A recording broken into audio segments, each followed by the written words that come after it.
Hi everybody, welcome back. Here with the Lone Wolf once again. Sorry I've been away for a while. I've been ill for the past week.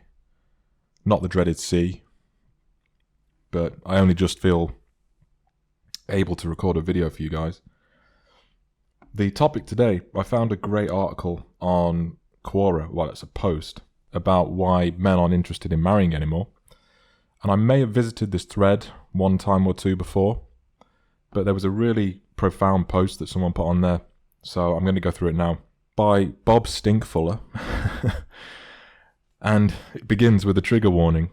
Do not read this if you are an SJW, politically correct, offended by words that were perfectly fine 10 years ago, an effeminist, or had a traumatic marriage or long-term relationship. Somebody once told me, love them where you find them, and leave them where you loved them. I had no idea what that meant. I asked. He winked at me and offered me a beer, but he didn't explain. So I started thinking. Love is the purpose of life. I'm talking about real love, unconditional, everlasting love. Love that is deep and that treats the other as more important than yourself. Because she is. Marrying your soulmate is the best way to express that love. You now live with your best friend, your confidant, your partner, the woman you love more than anything in the world, your life companion. Somebody who listens to your problems, provided you're not a selfish talker.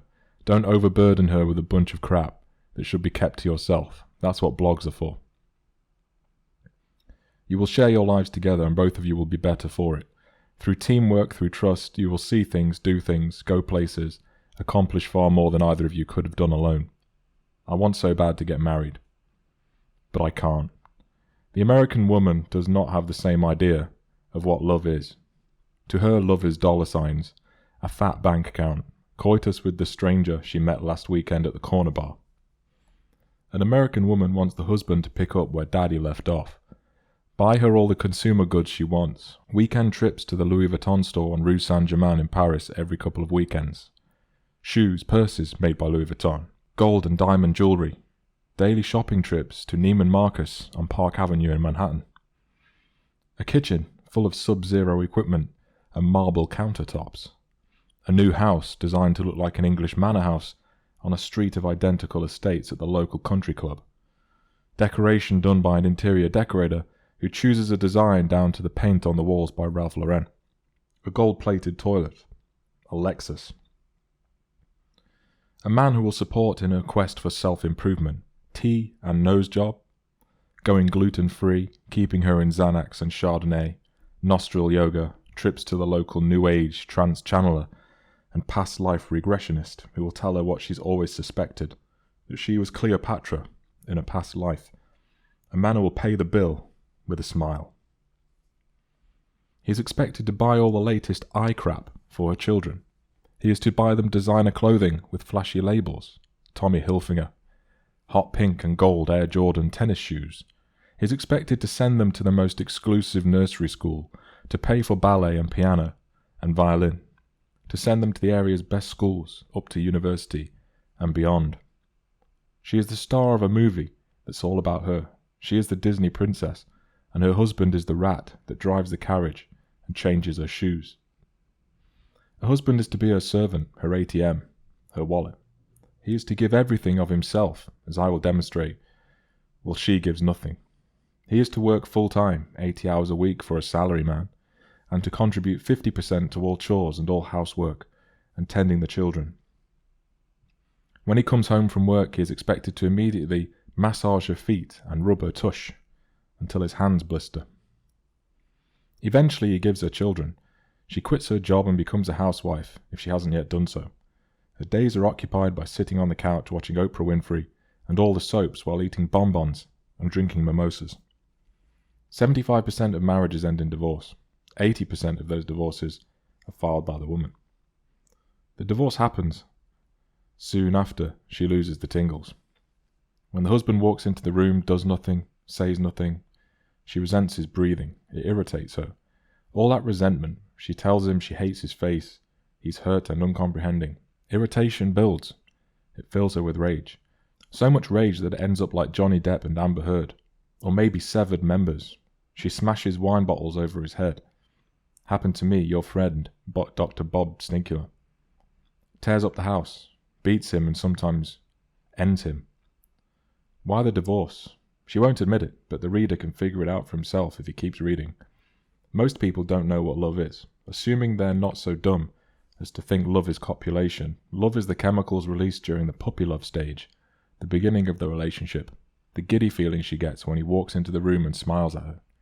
For perhaps 6 months after marriage, these chemicals are flooding her brain. To her, romance is chemical.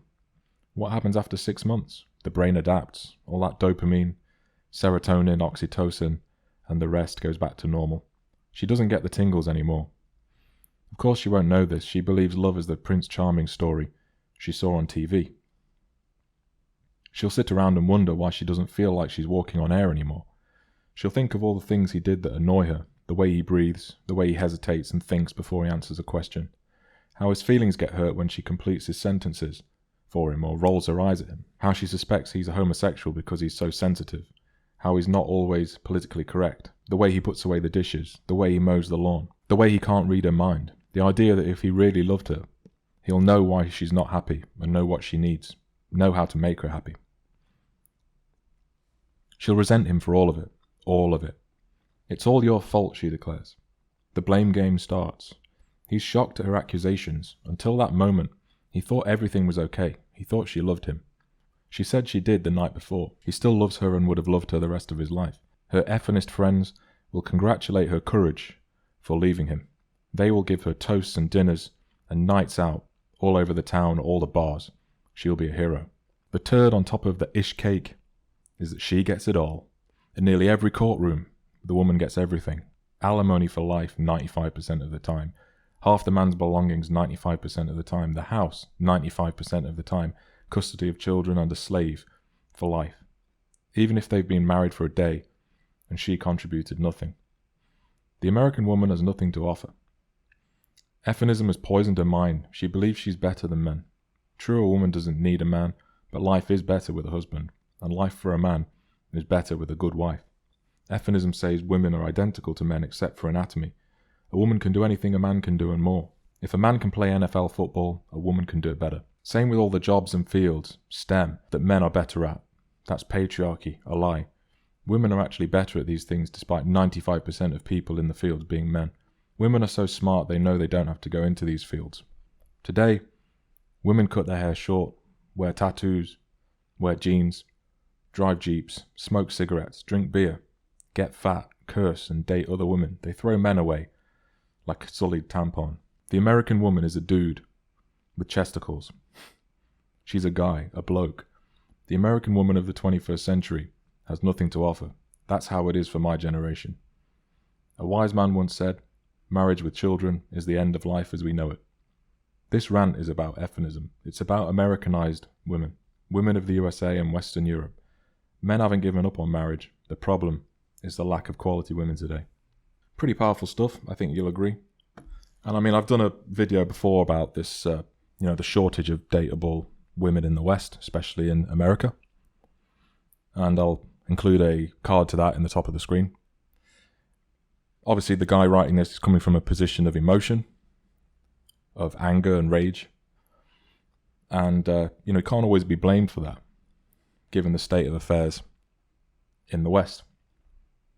And I think the post completely encapsulates a lot of the factors that underpin why men just aren't interested in getting married anymore. I think a lot of guys actually would get married if the opportunity presented itself and it was, if it was a worthwhile enterprise.